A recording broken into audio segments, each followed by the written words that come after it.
Студенты и преподаватели СВФУ написали всероссийский экономический диктант. Так, по подсчетам организаторов, в этом году в научной библиотеке университета собрались около 200 представителей финансово-экономического института. Напомним, всероссийский экономический диктант проводится с 2017 года в единый день во всех субъектах России. В нем участвуют как школьники, студенты, так и преподаватели вузов, специалисты и руководители всех отраслей.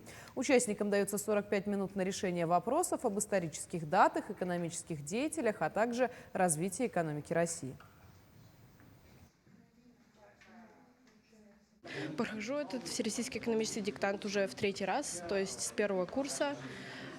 Пришла я, чтобы узнать свои знания по экономике. В принципе, я помню, в прошлом году проходила этот диктант, и были вопросы не такие сложные. То есть каждый студент, человек сможет ответить на эти вопросы. Это обычные экономические знания, которые каждый человек должен знать про деньги, про курс рубля в экономике и так далее.